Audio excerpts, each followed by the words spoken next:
growing up on the bass, learning to play bass, there were a few main people that I studied. Stanley Clarke being one, probably the main one.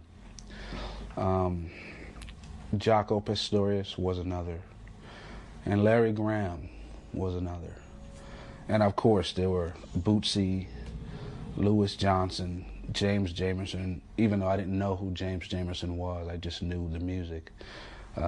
There were many, many bass players who even to this day I don't know their names. I probably do know their names, but don't know that that was the guy that played that song, you know. But there's so many songs that I grew up playing and didn't really know who the bass players were, like all the bass players that played the Jackson 5 material and a lot of the Motown, like James Jamerson and some of the other guys, like all the music that Carol Kay played on, or Chuck Rainey, you know, so much music, you know, I don't know them all. There's no way to know them all. They've played on so much things. But like,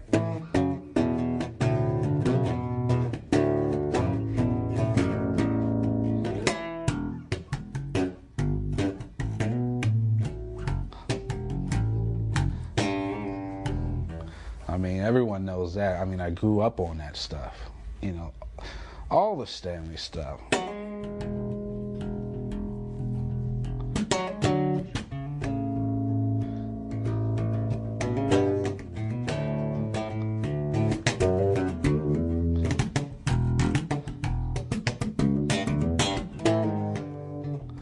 You know, I mean, that stuff just really helped me define my own style. And getting into my pentatonic, getting that from Stanley Clarke also. So Stanley was probably one of the main guys that I studied and learned just about everything that I could get my hands on. You know, even the stuff he did on acoustic bass, Spanish phases for string bass, you know. I didn't even own an acoustic bass, but I would mess around with that stuff. You know, all that stuff. Stanley's just the man. He still is. I think everyone knows that. And I never knew how to get this next harmonic, but I figured out my own way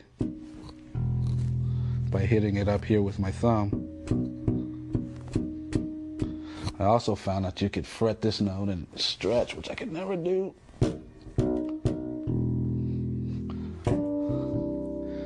Hard stuff for me, but that was always the easier way. But Jaco, when I first heard that, I had a hard time believing it was a bass when I first heard Portrait of Tracy. Man, but I stayed up all night, literally until sunup, until I learned that song.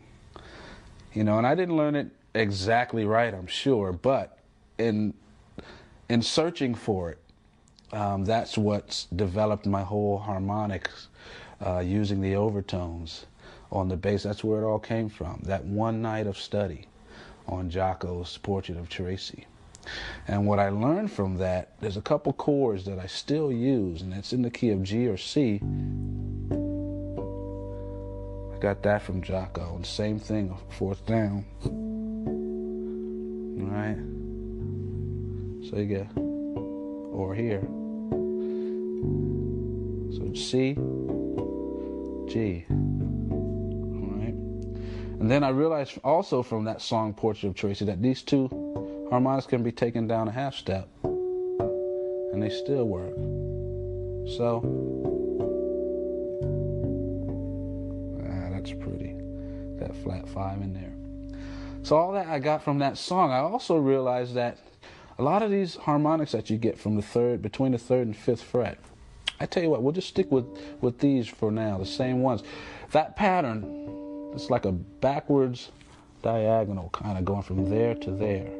Right? I see it more as a shape than I see it as notes. I know that shape will work in C or G, and whatever works on these two notes is also going to work a 4th lower. Okay, but I can take that shape and invert it. So instead of here, and now it gets a little weird, but I get here. All right, same thing, a 4th lower. All right? Same thing, a half step down gets real weird. All right? So from there I have 4 chords, then these 4.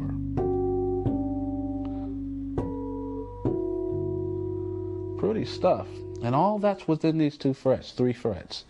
And I got that all from that song, Portrait of Tracy. You know, and that all of that is only from the here. You know, right here, there's a chord. You know, it's all right in the beginning of the tune. It's amazing what can be gotten from that song. And that's just one of many Jocko things. You know, the Donna Lee, Team Down.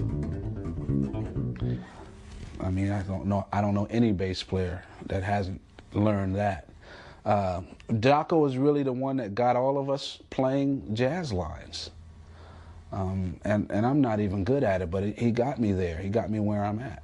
And again, it's from taking a Jocko song, staying up all night, and learning it note for note until I was close, you know. And I was doing this, you know, when I was 8, 9, 10 years old. I think, if I've got the years right. So that's Jocko. But then there was Larry Graham. Now, Larry Graham was coming straight from funk, you know, in my mind. And he was the master of being able to lay on one note and just making that one note just say everything you needed to say. Where Stanley, you know, I learned how to solo through different things, playing pentatonics and different types of thumbing things, and Jocko, you know, harmonics and harmony. Larry Graham, I learned how to just go, right? Stand, right? But he would just lay right on that one. And I was like, man. And I tell you, here's a little thing that people don't know about me anyway. It was that one note groove that started me going down and up with my thumb. Because as a kid, I could not get that right bounce. I didn't have it. It was, you know, it's not straight. It's, you know, it's got pulses in it. So Reggie started saying, well, why don't you try going down and up with your thumb? And he started teaching me to do it that way.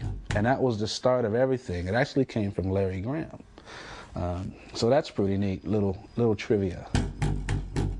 Dinner conversation. But also Larry Graham has one of the most complex thumb patterns I've ever heard, and I still don't know it correctly, but it's a song he does called Hair. If you ever get a chance to go back to an old Graham Central Station record and find a song called Hair, you know.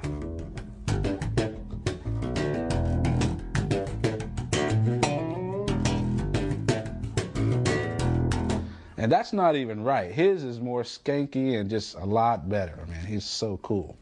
But there's so many things from Larry Graham. If you go back and find some of the old Sly and the Family Stone, and there's even some videos coming out now with Sly and the Family Stone. Check them out and check out Larry on bass. He's a master at simplicity, but also his stuff can be so simple that it's so complex at the same time. He was the first guy I ever really heard use fuzz on the bass. You know, I mean, just like a guitar.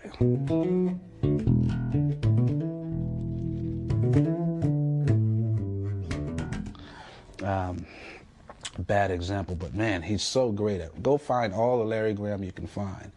But another guy who is an amazing bass player that's influenced me that people probably wouldn't think of is Prince.